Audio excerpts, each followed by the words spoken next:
You can see Quentin's moniker here from Trinity College in Dublin.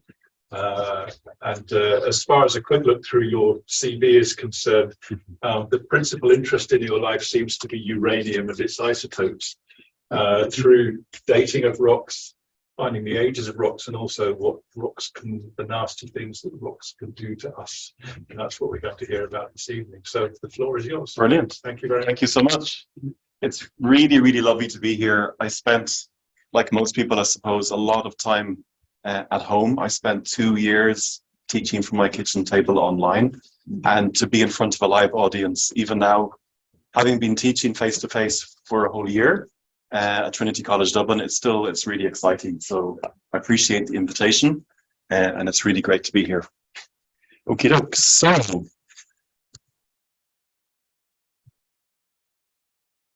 mouse, okay. Here we go. So as a matter of interest, could we get a show of hands? Who has heard of radon before?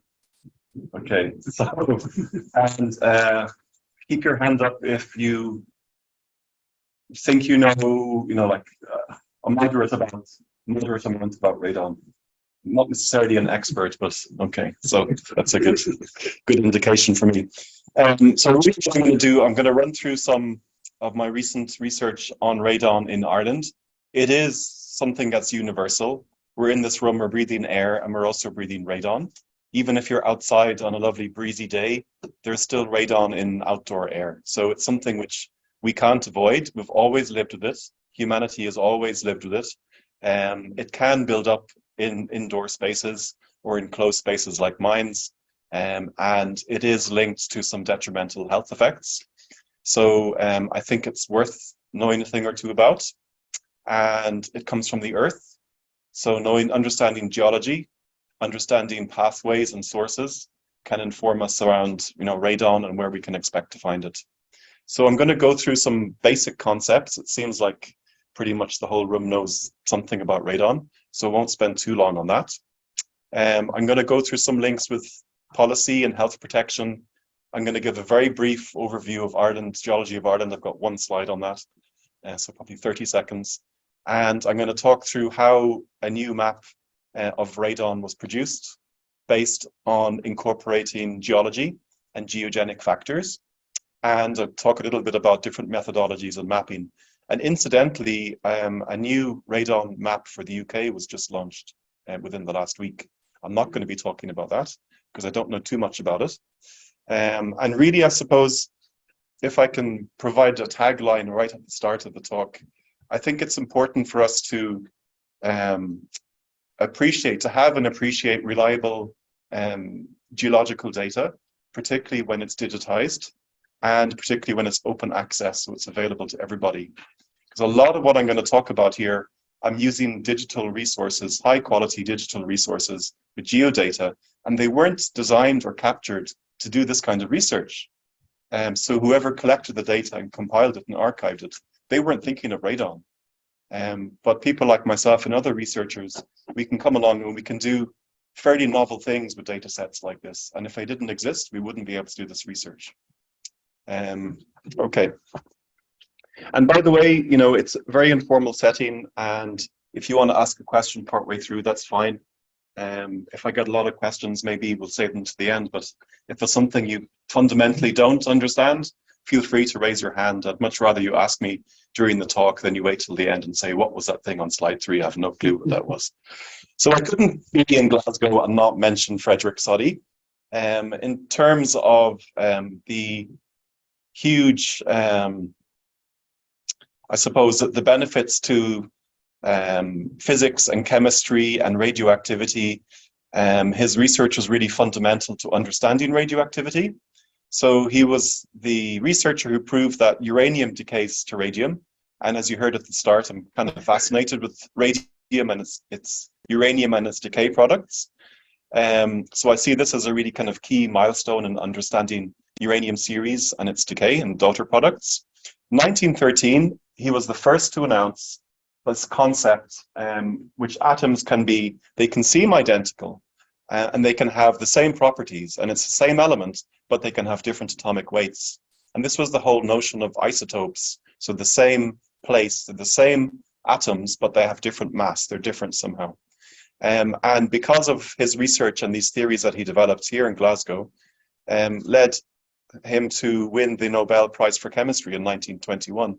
So I couldn't start the lecture and not mention this, because I wouldn't be here talking about radon if it wasn't for his research back in the early 1900s. So we probably have seen this diagram or something very similar to it. Let me just move this little box here, top. So let me explain. At the top of a diagram, we have uranium-238. So it's a -238, so it's the isotope. There's more than one isotope of uranium. I'm focusing on this one at the moment. And you can see there's kind of a cascade, these steps which go all the way down. And at the bottom in green is lead-206. So everything in between is an intermediate daughter product. So there's uranium in the environment. It's in soil, it's in dust, it's in water, it's all around us, and usually in very small quantities. And it also means that anything in this chain is also all around us. Okay, so we can't avoid them.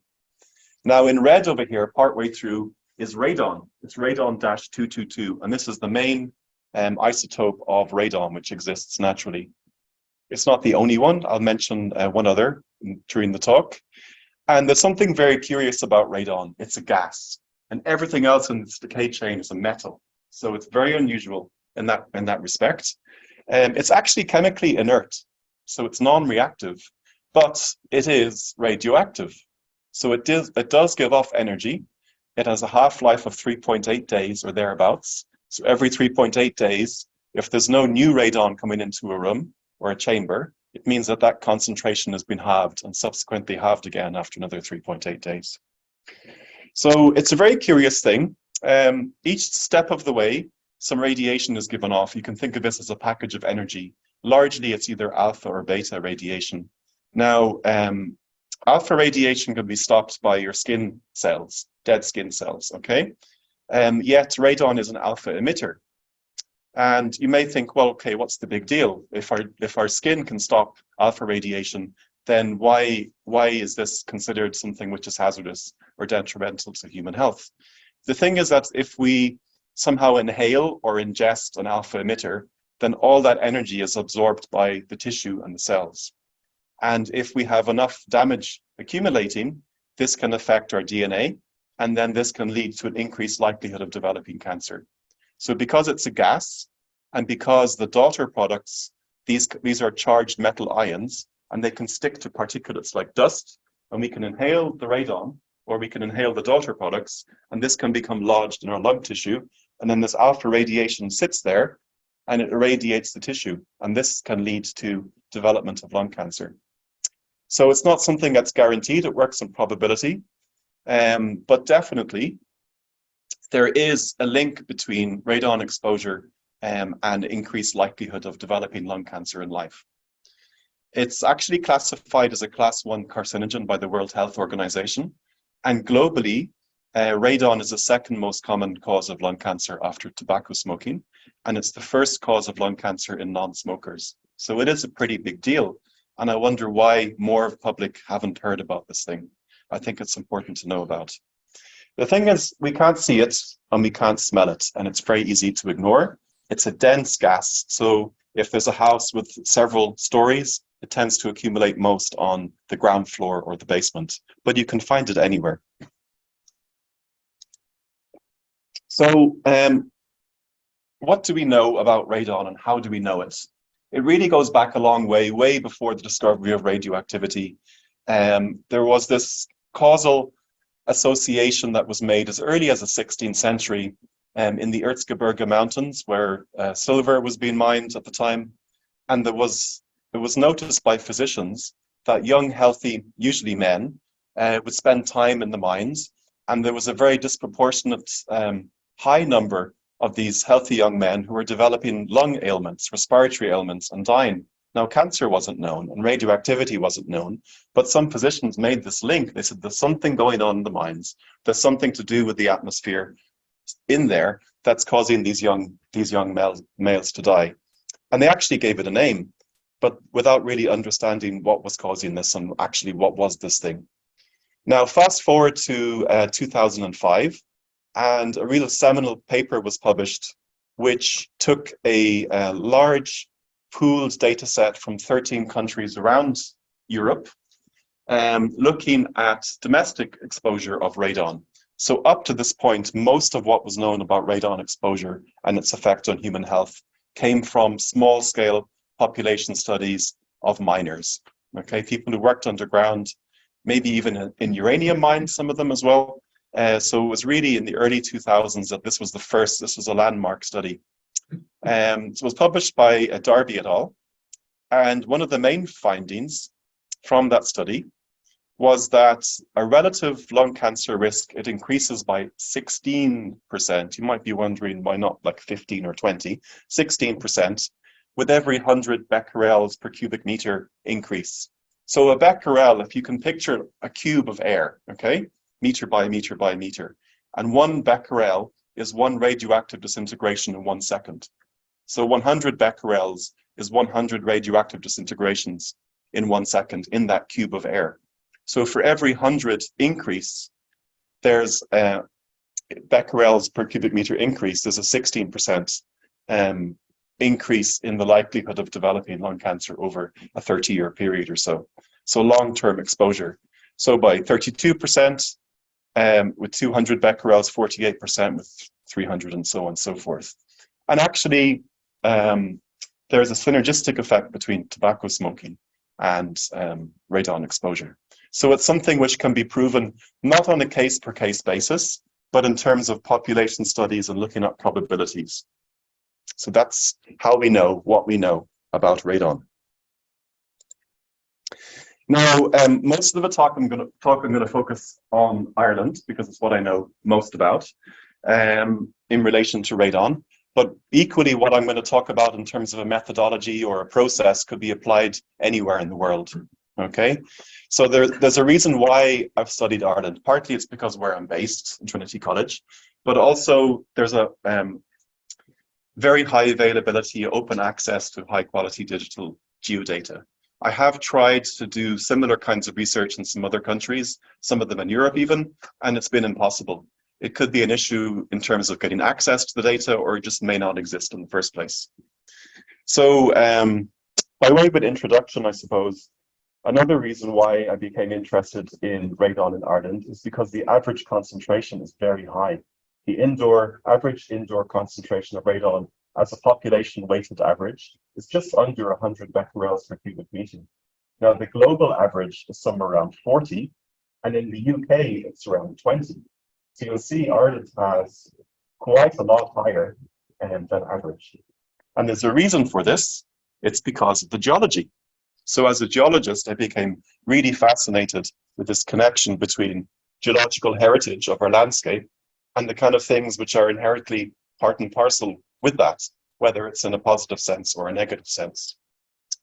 Now, again, we can't absolutely say, you know, if somebody is unfortunate enough to develop lung cancer, we cannot say whether this is because of smoking or because of radon exposure or some other kind of, you know, hereditary aspect or a combination of things. But on the basis of probabilistic calculations, it's estimated that around 300 lung cancer cases in Ireland every year are due to domestic exposure to radon. Now, it might not sound like a lot, but consider that the population of Ireland is only 5 million. The population has just tipped over 5 million for the first time since the 1850s. I won't say why that is, I think you know. And, you know, it's a relatively low population density. So the land surface area is just over 84,000 square kilometers, and most people live in cities. So it's a very low population density in rural areas. Now, leaving aside the kind of, you know, the suffering and everything, you know, which you can't quantify, and in terms of economic cost, that equates to more than 400 million euro per year, which includes healthcare costs and loss of earnings from premature death. And this is on an annual basis. So it's huge. And I think really we should be paying more attention to radon for a whole load of reasons. Now, in Ireland, testing for radon, it's not legally required at all. So you could completely ignore it and not be breaking the law. You could even be a landlord or a landlady and know that there's high radon in your house or your apartment and you rent it out. You're not obliged to tell the tenants and you're not obliged to test. So it's encouraged, but it's not legally required. Now, I've estimated that around 10% of the population of Ireland, so around 500,000 people, are living in homes and being exposed to high radon on a daily basis, and they don't know it because fewer than 4% of homes are actually tested. And I think that's just a shame. Okay, so, oh yes, the point of the rainbow is that it's not always a crock of gold at the end of the rainbow, but you could be unlucky enough to have a house with really high radon. So there's a thing called the EPA, the Environmental Protection Agency in Ireland. There used to be a division called the RPII, which is the Radiological Protection Institute of Ireland. And several years ago, they became part of the main organization of the EPA, so that they now work as an environmental or a radiation protection unit within the EPA. This map, which was published as part of the building regulations in 1997, also started me on my journey on radon research. And it's not a map of radon, it's actually kind of a probabilistic map. So there are squares, each of these are 10 by 10 kilometers. And the darker the shade, the estimate, the higher the estimate of the number of homes which will be above a certain level, which is a difficult thing to convey to the general public, but essentially it's a probabilistic map. It's looking at probabilities, although it's not really phrased in that way. So any of the very kind of dark orangey brown squares mean that this is like an elevated likelihood of a home exceeding a certain level. And there's a threshold level in Ireland, which is defined legally at 200 becquerels per cubic meter. It doesn't mean that if it's below this, it's safe, because actually there's no lower level below which there's zero risk for radon exposure. Even if it's just 1 becquerel, there's still a risk, okay? It just means it's a practical level set by the EPA and the relevant government department to say, well, if it's higher than this, you should do something about it to lower it, because you're exposing yourself to an excess risk. Now, a few things about this map. Being a geologist, the first thing that struck me is there's no geology incorporated in this. The map is compiled from indoor radon measurements, and actually quite a limited number of indoor radon measurements. It's spatially resolved into grids, and there's an uneven spatial distribution of data points. So if you're a geologist and you're out sampling, and you're thinking, if I have all my data points in one field and none in the other, how could I possibly say something about the other field? Okay, so there's an element, or there's an aspect of that in the map, in that a lot of the data are going to be in cities, because that's where most people live. Where there's lower population density, there could be few or no measurements. So there's a lot of extrapolation, and I suppose kind of statistical guesswork, for want of a better phrase. But up until very recently, up until this year, this has been the go-to map. So the inference being that if you build a new home in an area with a dark shade, you have to put in protective measures, which is a radon barrier under the foundation. And this is to stop the ingress, or to slow down the ingress of radon from the soil gas getting into the house. And any new home built since 1997 had to have a standby pump or sump fitted, which could be activated at a later stage should high radon values be found. So that was our starting point. Now, on the left-hand side, this is my one geology map of Ireland slide. Left-hand map, we have a simplified geological map of Ireland. The red areas are granites. The blue is a lot of limestone, mainly Carboniferous limestone. We have some Devonian sandstones here, limestones and shales in dark green, metamorphic rocks in grey and pink and yellow, and antrim basalts in the northeast. And that's, essentially in the lithological terms, this is what we have in the geological makeup of Ireland. If you compare the geological map on the left and the EPA radon map on the right, you'll see that there is some spatial association. Let's say this is the Leinster granite in southeast Ireland in red here, and you can see that there are clusters of darker shades over here, which are the areas which are more radon prone or more likely. Again, we go to the west. I'm from Galway originally. And there's a Galway granite here, but if you look on the map on the right, we can see that not all of this area is associated with higher radon. So clearly, not all granites are equal. Similarly, Donegal granites up here in the northwest, we don't see a lot of higher radon associated with these granites. So not all granites are equal. Probably, like for most people, when I ask them, what's the lithology most commonly associated with granites? Automatically, people who know something about geology will say granite, you know. But yes, that can be the case, but it's not always the case. So if we look at some limestone regions, for instance, we look at North County Clare over here, the west coast, we can see there's a spatial association with, there's a band of highs over here, and this is just up a division between different units in the Carboniferous. We also have a lot of shales around here, Carboniferous shales, and there's some shales around here, and there's some highs over here, so perhaps that's a possibility. But the large areas of the Irish Midlands, which are in blue, these are limestones, they're not associated, at least spatially on the map, with highs. So, you know, kind of a quick back of the envelope correlation, it's not really robust, it's not statistical, but we're just putting the two sides aside and seeing can you make any spatial correlations. I think in some cases, yes, but sometimes it breaks down. And this was a first clue that there's something a little bit more complicated going on here. It's not just about the bedrock. Not all granites are equal, not all shales are equal, not all limestones are equal, and there's probably a greater degree of complexity in here that you'd miss if you're just doing a simple comparison. So, I thought, what other types of data sets could be useful? These are all digital maps produced by Geological Survey Ireland. Anybody can go onto their website anywhere in the world and download these data and a whole lot more. It's an amazing resource. Now, some of the mapping was done, for instance, the bedrock geology mapping, going back to the 1800s. It's still happening in present day, you know, so there's a very, very long history of mapping on the island of Ireland. So bedrock geology for sure. But what about its aquifer type? So it's weakly soluble in water.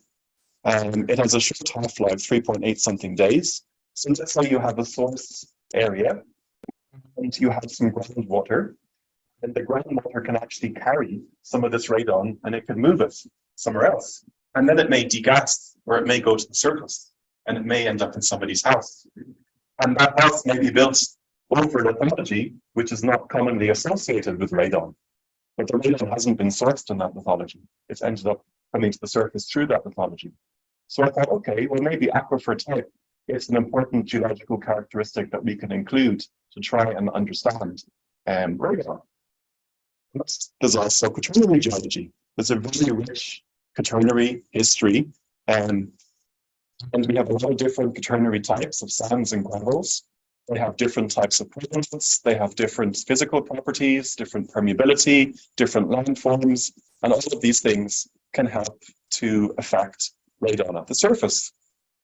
And then above the quaternary geology, in many cases, we have soil and the characteristics of soil, both in terms of the mineralogy, but also the physical properties such as permeability. So I started to think, okay, I think about the source, and I think about the pathway, and I think about where this ends up. And it becomes very much like a layer cake, like geology.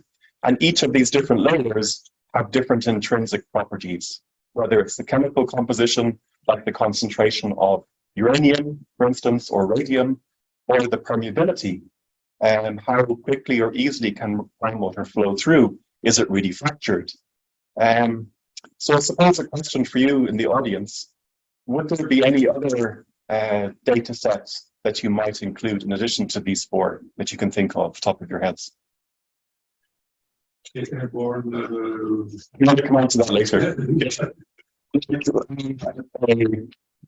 Looking at you two on the geological map. Not the actual people, the NHS data, the data you have. Yes. Nothing they don't, yeah. That's definitely a consideration, but I'm thinking in a geological sense. Well, Yeah, okay, so I think about faults really long and hard, and I decided not to include them in this analysis because there's a lot of uncertainty. And there are faults and there are faults, you know. I spoke about increased permeability. And for sure, some fault zones have increased permeability if it's a fracture zone. If these fractures are annealed, or if it's mineralized, the fault zone can actually have lower permeability than the bedrock or the host rock. And where the fault is subsurface and it's inferred, there's a lot of uncertainty about where exactly that is sited and its 3D orientation. So if I had a better handle and more information and more details on faults, their exact location, whether they're mineralized or not, what they're mineralized with, definitely I would include this. But for the time being, I put it to one side and I haven't. So it's not the chemist who mentioned the full points. Okay, that kind of faulting, the Caledonian fault. Yes, that in Scotland too. Absolutely, yeah. It just goes trans. It goes trends all the way through, yeah. So the maps, it's not a geological map. It's actually geospatially resolved indoor radon tests. Now, most of these have been performed by the EPA in Ireland. There's a number of private bodies, and they used to send their data on an annual basis to the EPA, who would put them all in a spreadsheet and then put it to one side.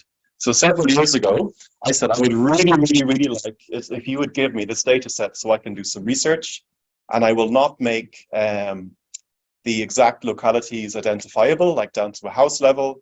If I produce a map like this at a national level, we can't see, whose houses have been measured and whose haven't. We can see there are clusters. So the red dots are where there are indoor radon measurements greater than this threshold level I mentioned of 200 becquerels per cubic meter. The black dots are where they're below this, and the white spaces are where there are no radon tests. So you can see there are areas of the country that have very few, if any, and you see clusters in cities. There are also clusters around known highs. So if it's known, let's say your neighbor has a test done and they get a high value, then this may produce an effect in the neighborhood where more people get testing done in these areas. So there's a spatial bias in the data because of the way the population is, but because of the way what encourages people to test. So when you work with any data set, you always have to be mindful of the kind of biases that may be introduced. So as a starting point, I thought, okay, I'm going to look at the bedrock geology, the quaternary geology, the aquifer type, and the subsoil permeability. And I'm going to see how these intersect in layers. Okay, so I'm going to stack them one on top of the other. And I'm going to investigate the occurrence of these radon highs at 200 becquerels or above for all of these points in relation to all of these different variables in the subsurface. And it's a lot of variables. So for instance, there are 32 simplified to 20 or so. It's a 1 to 1 million scale for the bedrock geology map, but then there are about the same number of quaternary geology. There are only, 3 or 4 types of subsoil permeability, and all of these are simplifications really to make the model a bit simpler. But you get the picture that it gets complicated very quickly. I tried lots of different styles of modeling, but one I settled on in the end actually came from epidemiology. Now, I'm not an epidemiologist. I don't understand very much about epidemiology, but I did start reading scientific papers around how epidemiologists deal with spatial heterogeneity, how they deal with biases in data sets, and how they try and represent the spatial distribution of things like disease incidence. And there's one particular type of model that really caught my eye. And the more I read about it, I thought, I think that's really going to work for radon. It's something called logistic regression modeling. I'll explain it quite simply. So I didn't invent logistic regression modeling. It's been around for a long time, but it was the first time that this had been applied to radon that I know of. So the dependent variable is radon, and I made it binary, so it's either black or red. It's either under or over 200 becquerels, just for simplicity's sake. It makes it easier to model. Then I have the explanatory variables, which are these geogenic properties I mentioned: bedrock, quaternary, aquifer type, subsoil permeability. And in the end, I have a predicted probability, and it's a prediction of a probability of exceeding this threshold level for any point on the map. And this is the map I published with a postdoctoral researcher whose name Elio is there, Javier Elio. really, really talented researcher whose background was actually in geological engineering and had a very high skill level in programming. So I thought, great teamwork. I'll be the geological know-how. You can be the programming know-how. We're going to put this together. We're going to do something really cool. So we published this map in 2017. And straight away, you can see it's not pixelated. Each actual cell on the map, or each dot, we reduced down to 1 by 1 kilometer square. If you think back to the EPA map I showed you earlier, that's an order of magnitude higher. It was 10 by 10 kilometers. So the reason we could improve the spatial resolution of the map, partly because we had more indoor radon data points, but also because we use these 4 geogenic properties. So really it was the incorporation of geology that improved the spatial resolution of the map. It did cause a bit of a stir in the radon world, albeit the radon world is quite small. So you might not have read about it. And coming back to the whole notion of lithological associations and radon highs, automatically most people think granite. And even in Ireland, because we have the Leinster granite, and this is associated with, you know, more indoor highs than not. We did an analysis. So this is just, it's from a table in the paper. And we're looking at the bedrock, geology, quaternary, subsoil permeability, aquifer type, and then the probability of exceeding the threshold level, that's TL, the area in square kilometers for that combination of parameters, and the percentage surface area of Ireland. So the top association is Visayan limestone and shale, bedrock, with the sandstone till, a medium subsoil permeability, karstified aquifer, and the probability. So if you had a house that was built on top of these 4 different variables, the probability for a house exceeding 200 becquerels per cubic meter would be just over, well, just under 28%. Okay, this only covers 812 square kilometers of Ireland, which is only 1.19% of the total land surface area. So it's not a lot, okay? But if you look at the next category, again, we got Visayan limestone shale, this time a limestone till, medium subsoil permeability, karstified aquifer, this time at 6.15%, and so on and so forth. So the top 1, 2, 3, 4, 5 combinations of these parameters, granite actually doesn't feature at all. It comes down lower in the list. And this was an eye-opener to a lot of people. And I suppose as a communication message, people may be aware of the bedrock underlying their house and think, it's not granite, I don't need to test. But when this became public knowledge, there were a number of newspaper articles, we did radio interviews, you know, there were websites, people phoned up, asked questions. The uptake in testing for the EPA went up exponentially after the paper. It was a blip, it did go back down again, but it did encourage a lot of people to test who had never tested before.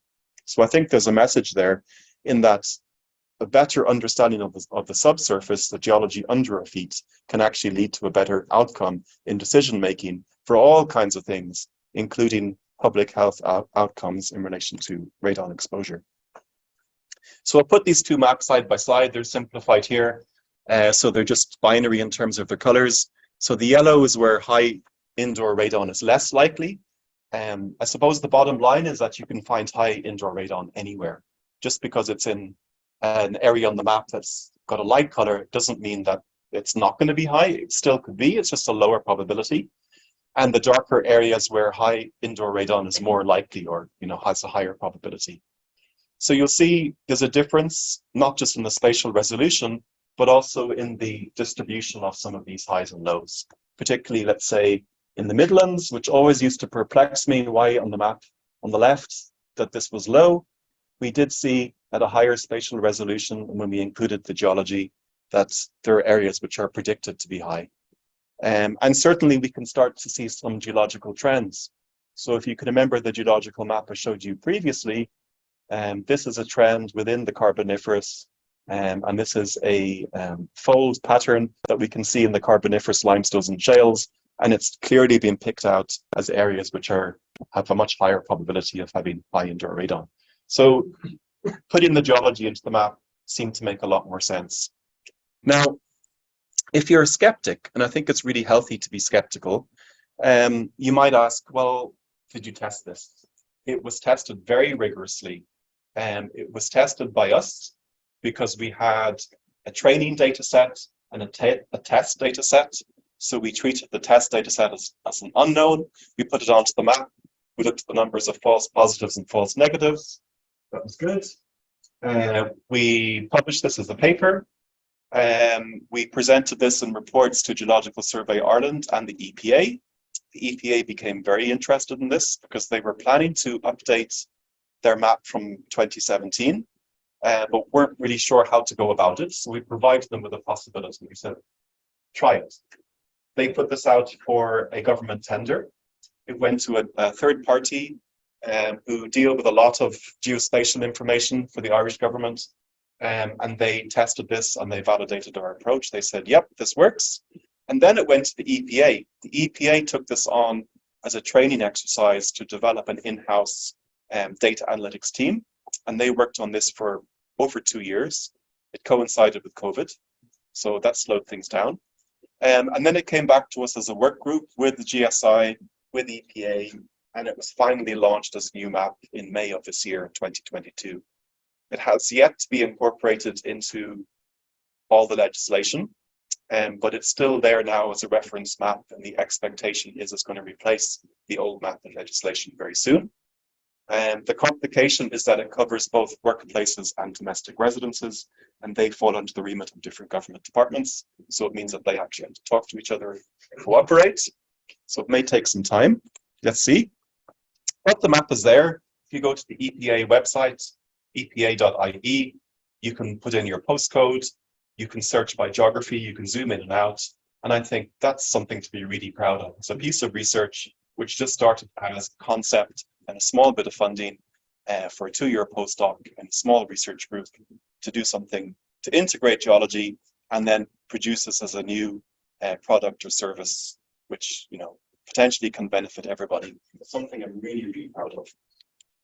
So let me come on to the whole notion of data sharing.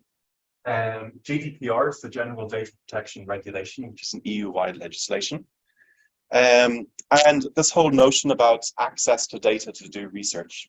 So several years ago, I was contacted by the Green Party in Ireland, out of the blue, and they were proposing or thinking of proposing a new bill around healthy homes, primarily for the rental market, I think actually exclusively for rental properties in Ireland. So about 1/3 of all properties in the country are rental properties. Primarily about thermal insulation, but also there was something in there about indoor air quality in relation to radon. So one of the researchers in the Green Party went to the EPA, said, this is my address, I'm renting an apartment in Dublin, I'd like to know, has it been tested for radon? EPA said, no, we can't tell you, GDPR. So they went back, they said, okay, could you tell me what the average concentration from my neighborhood is? They went, nope, we can't tell you that. So the individual decided to take them to court, and it's escalated and escalated. It's been to the high courts. It went to the Data Protection Commissioner, or the Commissioner for Environmental Information, and it's gone back and forth, and it's still not resolved, actually. But this has thrown up a whole can of worms around data sharing for the public good. And actually, if you go online and you read the Commissioner's synopsis of the case, the Commissioner has decided that actually, although radon is associated with lung cancer, the public are not an imminent danger for radon exposure. Therefore, not providing this information is not something which is detrimental to human health. And I'd actually disagree with that completely. I'd say actually this is very detrimental to human health, and we should have access to this information. It does throw up a can of worms in terms of value of property if you own a house and try and sell it. So there's nothing in law in Ireland around that at all. I know in the UK there is. And also for rental properties. If it became known that a property was high radon, who's going to want to live there, really? So there are implications for sure. And I do think this needs to be tested again in court. But I also think that there needs to be proper provision by the government to cover remediation costs if high levels are found. There's another side to this. You might have noticed in the map that I showed you, that there's a gap for Northern Ireland. And there's a reason for that. Not just because it's Northern Ireland. I would have loved to have produced an all-island map of radon. I was not able to because I could not get access to the point data for indoor radon for Northern Ireland. So I spoke to colleagues in the Northern Ireland Environmental Agency. They said they do not have access to the point data. They gave me their maps, which everybody has access to. And these are aggregated data by small area, but the small areas are really large. So really, I can't do much with that. They referred me on to the BGS. Actually, I used to work for the BGS in Keyworth and Nottingham for a number of years. I know the team who have worked on the map, and there has been this new map produced. They said, we can't give it to you. You have to contact what was then Public Health England. Contacted Public Health England, nowhere. So I think there's something interesting there about what kind of data should be shared for the public good, and I would argue a case that this should be shared. Indoor radon data should be shared for the public good. Currently, it's not. Okay, so I'm a problem solver. I love a good challenge. I love a good problem. I thought, I'm not going to stop. No, I'm not going to let the lack of access to indoor radon data for Northern Ireland stop me from producing an all-Ireland radon map. What else could I use? Well, I have the geological maps. Okay, that's a start. But the method I've used in the past has combined indoor radon with the geology maps, and the geology of Northern Ireland is very different to the rest of the island of Ireland, so I can't infer what the indoor radon concentrations I'd expect for Northern Ireland above the basalts, because we don't have basalts like that. Okay, so I thought your point about radiometrics, very valid. So gamma ray spectrometry, it's a technique which has been around for a very long time. There are elements which are naturally radioactive. They give off different styles of radiation, and we can pick up these signatures of radiation and use the energies of these to actually pinpoint which element is emitting this radiation. So the most commonly occurring radionuclides in the Earth's crust on the surface of the Earth, they're potassium, uranium, and thorium. And we can use these techniques, whether in this case, in this schematic from a helicopter, or with a handheld detector, or with a backpack, or even more recently with a drone and a miniaturized detector. And we can create maps. And we can create these maps for these elements. And these can be used for different styles of mapping. Could be economic geology, it could be bedrock geology, it could be radon. Now, remember at the start, I said uranium-238 is the parent isotope of this decay chain where we have radon-222. So I thought, if I can use the gamma spectrometry maps for uranium, perhaps I can use this as a starting point in a model as a proxy or a substitute for radon. Now, the thing is, the gamma spectrometry doesn't measure radon, doesn't measure uranium directly. It measures one of the daughter isotopes. It's a bismuth isotope, bismuth-214.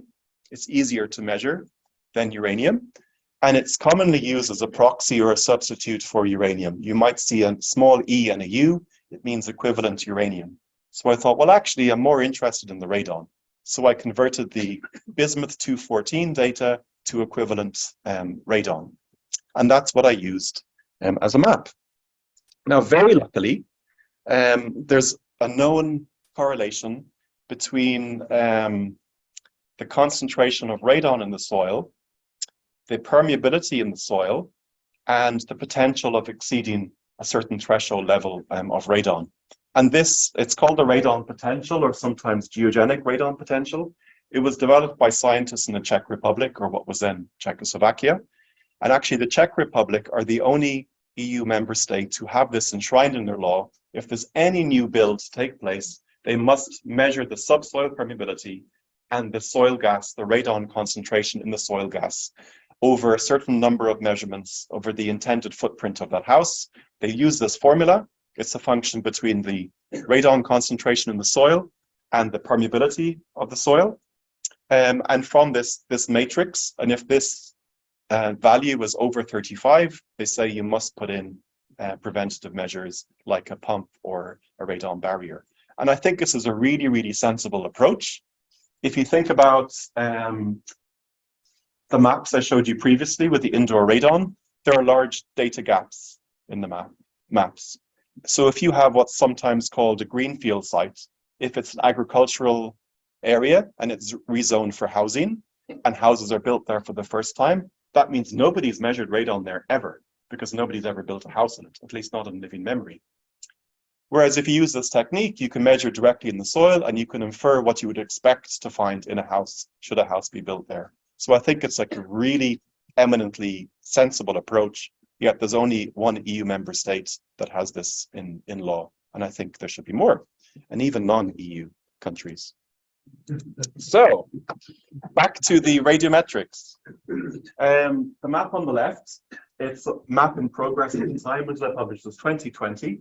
So you might have heard of the TELUS survey. It started, there was a TELUS Southwest in Cornwall, then there was a TELUS Northern Ireland, and then slowly it's moved southward across the border. And it's a combination of airborne surveys and ground surveys. So the airborne survey is conducted by this plane or one like it, and it's measuring 3 different geophysical parameters, including radiometrics or gamma ray spectrometry. And the ground-based program are things like soil sampling, soil geochemistry, water sampling, heavy mineral separates from streams, sometimes vegetation samples. So it's a huge collection of different types of data sets, again, which is all free to download. It's amazing. So starting from soil radon, which is inferred from the bismuth, really, rather than the equivalent uranium, the subsoil permeability map, which we derived, we can produce this radon potential map. And lo and behold, you'll see it also includes Northern Ireland. So this is something we published a couple of years ago as a methodology, really. And it did, again, attract quite a lot of attention, because a lot of geological surveys, a lot of private companies, they hold these old archived data sets, such as the gamma spectrometry, and they've never really thought about using them to map radon. So in a way, it's kind of adding value to existing data sets to showcase, look, you can use this data set. It may have been collected for mineral exploration or economic geology, but you can use it for a totally different purpose. And this is very useful. It's useful for society. It can help planning. It can help you decide whether or not to test houses in a certain area, or what kind of preventative measures could be included in new builds. Like, why not use it? So, again, you may think it's a pretty map and you may be skeptical about this.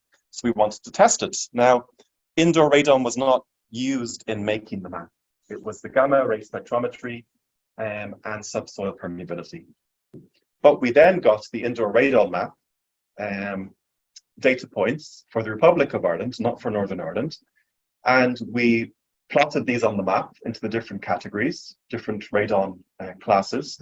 And the areas which are designated as high on the map, now the model doesn't know where the indoor radon is high. We've plotted them on the map. It gives an indoor radon geometric mean that's a GM. It's 70.4, that's becquerels per cubic meter. And if you go down the table from medium high to medium low to low, you'll see that the average concentration decreases, as you would hope it does. So although the model is very simplistic, actually, there are lots of things it doesn't include, like variability of humidity, or soil saturation, or soil type. It doesn't include any of these things. It's just basic model on subsoil permeability and the gamma ray spectrometry. It actually works really well. And I think probably we could improve that with different data and more data. So that's the question, what do I do when I go on field work? When I'm studying radon, typically I don't carry a geological hammer. I have to say, it feels really weird. Even now, today. Do sometimes have a hammer, but it's not a geological one. It's for hammering down steel poles into the ground. So it's more like a rubber mallet that you might have for bricklaying. Quite often I'll have geophysical equipment with me. So the top one on the top right, it's handheld, or in this case, it's in kind of a backpack, gamma ray spectrometer. So it's very easy to use. It collects uranium, thorium, potassium data. It can be point measurements or continuous. You can do lines, you can make maps. This one on the bottom right, I commissioned this red box to be made. I think it was one of the first ones that the company made. And it's a miniaturized version of what would be in the helicopter or the airplane for a gamma detector. It's quite heavy, but relatively lightweight. attached to a drone. It means that we can deploy the drone, we can fly at low altitude, and we can collect very high spatial resolution data very quickly. So if there's an area you want to investigate, we might identify it on the TELUS data set for the whole country, but we say, okay, we think something's going on here, but we don't really have the high spatial resolution data to look at it. Let's take the drone out for a day, we're going to collect data, and then we're going to process this. And then we've got, custom-made high resolution data set. So it's a very novel technique. It's a lot of fun. It's not that simple, straightforward to do. A lot of problem solving, but I think a lot of promise. Well, I know a lot of promise. Other things we do, we measure soil gas. So we actually take gases from the soil, typically at a depth of around 80 centimeters to a meter. We put them into this thing called, it's an evacuated cylinder. It's a kind of, what would I call it? Ionization chamber, that's the phrase. So it's powered by a 9-volt battery. It's about this size, it's a tiny thing. And what it does is it counts the pings of energy from each alpha particle that's been taken from the gas sample in the soil from 1 meter depth. It's been bled into this chamber. It's popped on the top of the ionization chamber. It's left for 2 minutes. And every ping of an alpha particle registers. There's an internal calibration. It counts the pings. It knows how much time it's on there for. And it calculates the concentration of radon in the soil gas, which incidentally is typically in kilobecquerels or thousands of becquerels per cubic meter. So it's a really versatile, low-cost way to measure in situ radon in the soil. And you can collect a lot of data very quickly. Other kind of instruments there, I won't go into it, but they may be more suited to longer-term experiments in the lab, which are temporarily resolved kinds of experiments. So I see we're now coming up to 8:45, and I know that we have to vacate the room by 9 o'clock. I'm keen to have some questions and answers and conversations, so I'm going to wrap up. So I'm going to finish with 2 conclusions. I suppose the first one for people who have never heard of radon, which isn't you. Radon, it's the second most common cause of lung cancer. It's the #1 cause of lung cancer in non-smokers. In Ireland, you could classify this as the biggest natural hazard. And that's a very unusual thing to say, because generally speaking, radon is not considered a natural hazard because the hazard is indoors, and indoors is not natural. But it comes from the ground. It's what Earth delivers. It's very much a natural hazard. Okay. An estimated 300 lung cancer cases in Ireland per year. The UK, the estimate, and it's reported differently. It's reported in terms of numbers of lung cancer deaths per year, and the estimate is around 1,000. That's a lot of people dying from something which is very preventable. So radon, I feel this is a research area. I'm very passionate about it, as you might have gathered. It's an area which I suppose broadly you could describe as environmental geoscience. It's not geology, it's not geoscience, it's not environmental science. It's somewhere in this fluffy, woolly area, somewhere in between. It has links to physics, links to chemistry, links to environmental science, epidemiology, public health. It's very transdisciplinary in nature. And I think that position where it sits is also one of its biggest challenges, because typically geologists do not study radon. Physicists do not study radon. Chemists do not study radon. A few here and there are exceptions like myself, I suppose, but by and large they don't, because it somehow falls between these gaps.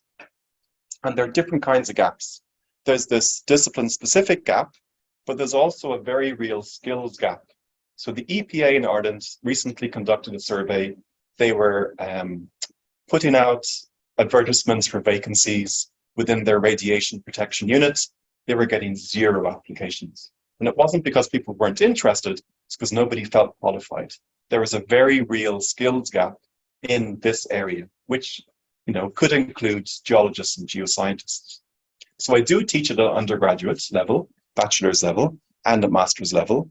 I do have PhDs and postdocs, but this is one small research group in one small university on one small island, So there's more to be done, I think, and especially in terms of funding, because different funding bodies see this as a different remit for another body. So you could apply to the Cancer Society, to say, please fund my research on this, they say, well, that's environmental science. So you go to the environmental science research body and you say, please fund this. They go, no, that's epidemiology. We're not going to fund that.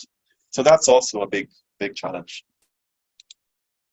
Bonus points for noting if the Sustainable Development Goals, the colors, number 3, good health and well-being. Number 11, sustainable communities, cities and communities. It's the Irish flag. There's a white space in the middle. Okay, conclusion number 2. I suppose a big thing for me, a big lesson in this is that when we understand the geology, the subsurface, there are a whole lot of benefits to that. You know, this is one example. You could choose other ones, but certainly I couldn't do this research without availability of good quality digital data. Certainly there have been innovations in terms of technologies and modeling and, you know, computationally, this is really heavy stuff. But all of this working together, it has improved reliability of the maps and the spatial resolution of the maps. And if you look at the UK radon maps, and if you try and get access to an older version, maybe you can find one archived, they are quite different. Now, I haven't mentioned the UK map because I don't know exactly how it's been produced. But again, if you put a geological map next to the new radon map, even for Scotland, you can see there are definite correlations with geology, and particularly granites, but not just granites. Now, as sophisticated as all of this is that I've shown you, we can go measure in situ, we can do our modeling, we can integrate different data sets. There's no real substitute for actually measuring at home. So if you haven't measured at home, I would suggest that you do so. If you find something that is high, so the levels, there's I think it's called a target level, which is 100 in the UK. If it's target, that's kind of, aspirational, like, we should be at 100 or below. 200 is seen as a kind of action level. So if you measure and it's above 200, you should do something to lower it. This is for domestic residents. And for workplaces, it's 300. The idea is that people spend less time at work than they do at home. I'm not sure that's the case. But in terms of, that's how the calculation is done. So similarly, if you're an employer and you measure in your place of work and it's over 300, then you're legally responsible to do something to lower that. So all the information you'll find on relevant websites for UK radon. But in general terms, if you do find radon is high, you should do something about it. It's not cost prohibitive. There's something called a sump or a pump, which can be inserted under the foundations. It creates negative pressure. It sucks air out of the soil, goes to an exhaust, usually at the roof level of the house, the eaves, and it stops or slows down the ingress of the gases from underneath the foundation, which can seep through cracks and around pipes and things like this. If it's a new build that you're building, even if it's an extension, it's a good idea to put a radon barrier in. It's not hugely expensive. People put in moisture barriers. Why not put in a radon barrier? Again, it's a good preventative measure. So it's easy to ignore, but don't ignore it because it can make a real difference. So I'm going to finish there. I'm just going to say, if you have been interested in what you've heard this evening and you want to know more, you could email me. My email address is here. If you like to read scientific publications, I can send you PDFs of these by email, or I can post them out to you if you don't have email.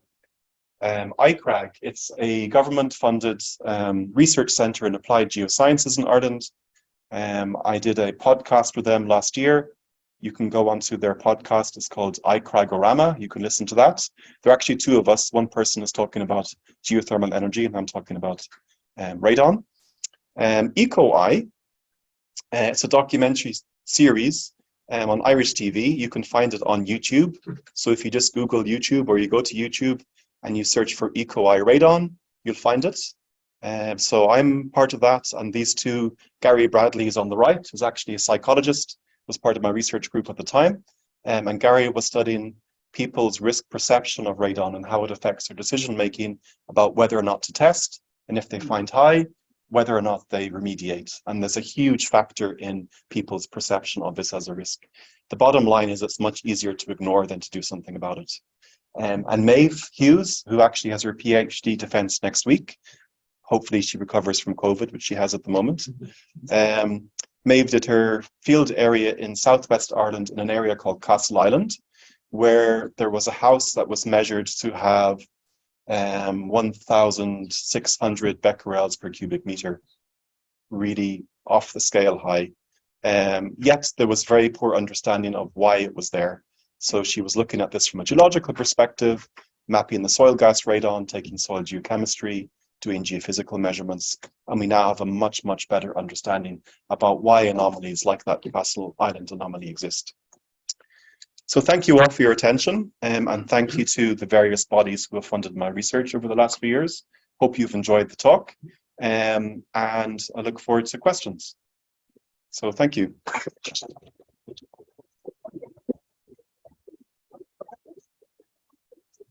Maybe we can put some lights back on again. I wasn't watching when they were turned on.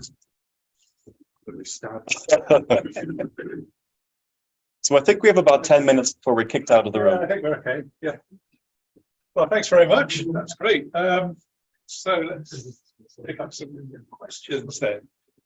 A couple of unrelated questions. One is, firstly, it's usually said that radon builds up in the lowest floors of a house. Yes. If you were to measure, does it matter where you measure within the It house? does. You just go for the lowest floor you've got. The That's what matters.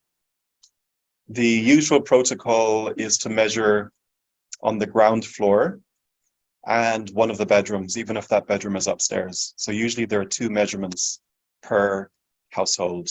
Typically, these are made using something called CR39. It's actually very interesting history behind it. It's a polymer, Columbia resin number 39. It was developed to make lightweight aircraft so that during military operations, the aircraft could go further and drop bombs. But it wasn't used in that way. It was used in the 1980s to make cheap glasses as a replacement for glasses, for the lens, they're ground down. And then some physicists realized that it actually reacts to alpha particles. Every time there's an alpha particle disintegration, it leaves a small track. So there's a thing called track density, basically. The higher the concentration, usually they're left for at least 3 months in a room. And this radiation damage accrues on the surface of the polymer, and then they're etched in sodium hydroxide, and then they're point counted. And there's a direct correlation between the track density and the concentration of radon in the room. So the thing is... That was a very full answer. A couple of questions I didn't ask. Okay. But the second, which is completely different. Go for it.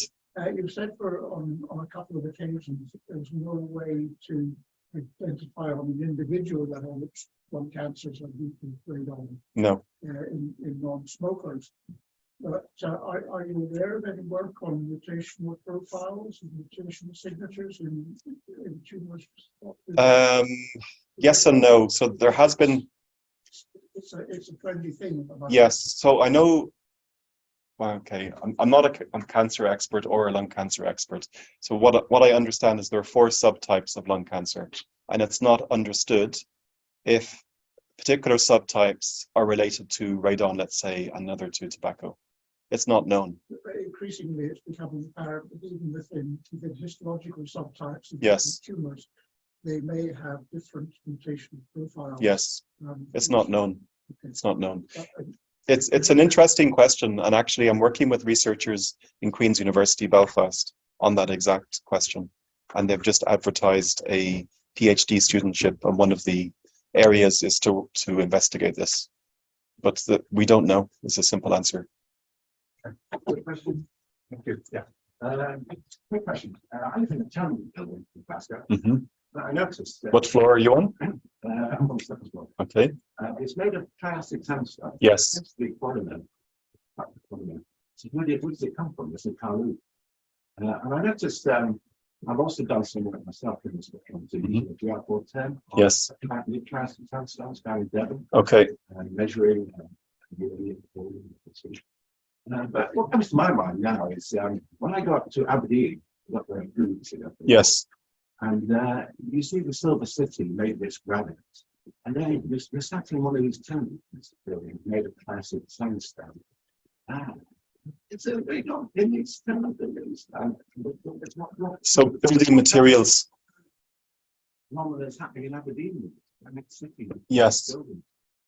it's not well quantified, I would say, is a simple answer. It is a good question, and I think it is a valid concern. So from an EU perspective, there was a directive which was recently, well, a few years ago, which was passed, and EU member states were given a number of years to translate this into local legislation. And in Ireland, this was transposed into legislation 2 years ago, and specifically building materials are mentioned. And there's a clause in there which says that building materials must not exceed 1 millisievert in terms of total gamma radiation. But the thing is, nobody's measuring it. You would say there are radon levels in these kind of buildings. Well, I don't know. You'd have to measure to be sure. But, you know, if you rephrase the question and say, is there gamma radiation coming from building materials? I'd say yes, there is. How much? I don't know. And that's a very interesting question. It's something actually I am working on. So I'm a postdoctoral researcher has just started a project with me for 2 years, and we're working on this exact topic with specific reference to natural building materials produced in Ireland, but also internationally available building materials which are for sale in Ireland. And we have made some measurements, and there are differences between different building materials. There's also another isotope I didn't mention of radon. It's called thoron. It's also Rn is the symbol, but it's 220 as opposed to 222. So it comes from thorium and has a much, much shorter half-life than radon 222. So if you have thorium in building materials, for instance, in gypsum, and if there is a short travel distance between, let's say, where the wall is and where you're sleeping, you can inhale thorium over that short distance. And thorium, because it has a much shorter half-life, can do much more damage to lung tissue. And typically, thoron hasn't really been considered as a hazard because its half-life is so short. But in particular circumstances, it can be a significant hazard, particularly from building materials. But again, it's not quantified. There's very little information on that. Being aware as well. Yeah. I guess it's partly to do with the volume of rock in relation to the Yeah, pathway. and how well ventilated it is and what the airflow is like, all of these different factors. Is that two stories? You mentioned in the Czech Republic, the leaks we have there. We also mentioned later on that the vectors density in the soil Yes, is much higher than. yes. Is that everywhere? And Yes. is that something to do with? No, it's because so the radon and soil gas is much higher concentration. Once it escapes to the atmosphere, it's essentially diluted. So you're getting like a small point source, which is diffusing into the atmosphere. So typically you might have like 4 becquerels per cubic meter of radon concentration in open air over land. Be much, much lower over sea because there's very low concentrations in seawater. But then in soil concentrations, it's typically kilobecquerels, like thousands of becquerels. Yeah. Related to that, in terms of protection for a house, obviously if you've got a layer down, Yes, and presumably some of the figures check the back and say, if you have to test one, you just go ahead and put a layer down and go test it. yes. It's cheaper. But presumably if you put a fan in your earbuds, that would have a very similar effect. You pump out in the air and your the floorboards and stuff like that. Yes, and also for houses that are elevated, like pitched floors, where there's a gap between the floor and the ground level, essentially, yeah. So anything which increases ventilation is a good thing. There are some incidences of the opposite happening, particularly in retrofitting of old buildings. I mentioned Castle Island and the really high values. That was a perfect storm, in that there was an old cottage, I don't know from when, could be 1700s, 1800s. It didn't have a solid foundation, it was compacted earth. Family had lived there for generations. They emigrated, they went to the States, and maybe 2 generations later, some people came back. They renovated the house, they put an extension on, they put double glazing in. The new part of the house had foundations, they put in central heating, ventilation was really poor. The soil gas radon concentration almost broke my radon detector. It went off the scale. You couldn't measure it. It was so high. So that was a perfect storm. It's an example that retrofitting where ventilation is poor can be a really bad thing. It doesn't mean that all retrofitting will lead to high indoor radon, but it can happen, and it's something to be aware of. So you never want to decrease the ventilation. Yeah, exactly. It was a convection cell, basically. When we all lived in drafty house, you probably live safe. That's it. You've been very patient. You had your hand up first. I know. I'm asking to have son-in-law. A son-in-law works in Sweden, bought Yes. a house last spring, about an hour west of Stockholm, and he was of course visiting, and he said part of the process they're strongly encouraged there, but I don't think it's not legal to do a radon test Yes. on the property. And he was saying it's pretty costly. I presume it's a private business over there, quite costly. He was wondering, and I now realise a total ignorance. So I'll drill down on the geological map of Sweden and see what his house is sitting on, which I did. It's not sitting on granite, it's sitting on it's either a schist or an ice, I don't remember. And I've said, unlikely to be a problem, and he's not had the test done yet. Am I killing him? You get the test done. We should get the test done. Always get a Now, test the done. second question, Yeah. which is, how much the test, how do we get a test in the UK and what would it cost? Gosh, So the okay. first question is Sweden one. The only way to know for sure is to measure. So, and it could be a confluence of different factors. Something I didn't mention though was occupancy style and build characteristics. So it could be that the geology, the geogenic factors could be responsible for something like 40% of the variability of the spatial variability of the radon, which means 60% is coming from something else. You know, and it changes from area to area, but the type of building, how it's ventilated, how it's occupied, you know, are all the windows open? Are they open on the upper floor? If they're open on the upper floor, it can actually create a stack effect, which can draw more gas up through the foundations and increase radon concentration on the basement and ground levels. You know, so there's a lot to think of there. And really the only way to know for sure is to measure indoors. You'd be killing me with that, right? That's just a cost. UK, but if you go to, I always want to say Health Protection Agency, whatever it's called now. You can find information about ordering tests. I know from Ireland, the cost it's typically like 40 or 50 euro, and they send out two of these little detectors. They're single-use things. Now, there's a very interesting Norwegian firm. I don't work for them. I don't have shares in the company. I did buy one of their detectors because it's a thing with a battery. You can hang it on the wall, and it measures continuously. So the thing with these small solid detectors is there's no spatial variability. It gives you the average concentration for that period of measurement, which is usually 3 months, and then it's average and it's upscaled to 1 year. It's like a conversion factor. But for these digital monitors, they give you a real-time reading, and you can see if the temperature is changing outdoors, like day and night now. You see a change in the concentration indoors, and if there is a weather front coming through, and the air pressure is changing, if it's a high air pressure, it's a confining pressure which tries to keep the gases in the soil. If it's a low pressure, they're actually being sucked out. So you can also see oscillations over different time scales. It could be that somebody opens a window and suddenly the pressure changes in the house, and then the concentrations change. So they're very useful things, but then you're talking about a few £100, but you can use them for years and years and years. Thanks very much indeed. Yeah. Great talk. Really Thank you. informative. Absolutely great. Check for your consent. Get to contact SGU through the geological survey.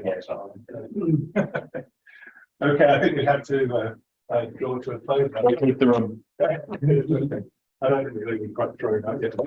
People who are watching online for the recording, they can email in questions. Who would they send them to? It's a competition. Yes. Yes. Well, he thinks he is CG, he's a meeting secretary. The meeting secretary's email address, Ian's. Yeah, okay. Okay, so the meeting secretary's email address. Just turn the microphone back. So someone will collect them, or somebody will collect them and send them to me, and then I can send them back. Yeah. Yeah, because we often have many more people watching the day. Yes, and also Ian has a PDF of my slide deck, so anybody who wants a copy, you can email him and he'll send them to you. I think it's something like 2 megabytes. It's not too huge. So I used to be one of those people in the fuzzy area. So I've now gone to working on nothing but solid rocks and equidites and stuff like that. And so somebody else can save the planet. It's really nice to see that convergence there. So I was given the job of teaching GIS in things places that never did it. And had to cook up an exercise really quickly. And the only free map I had that I could do the exercise on, which I had to do for the next morning, was Cleveland and the hills around there. So I cooked up an exercise which had various layers and spatial analysis. I was delighted to see the approach you used is almost exactly the same. So except I've got faults in it, but they're all fictitious faults which are always permeable. So there we go. Real world faults. So there you go. So there's a kind of hidden feature, is the effort that you have to put into the spatial analysis, which is a whole other story. And the power of that kind of application is amazing, really, to be able to do that. And so, we've had a really nice presentation this evening with actually quite a lot of complicated things distilled down to a level where we can all sort of get access to it very nicely. You've explained things beautifully and very clearly. I think that's been great. And we've just seen the way in which something so human and so important to us all actually maps out and looks like geology. And the geology there is the thing that's influencing people. So it's nice to have that connection between the real world lives of people and their health and the geology that we're also familiar with from a lot of the other talks that we have. So thank you so much. My pleasure. For coming along this evening. And I think we'd like to thank you in the usual.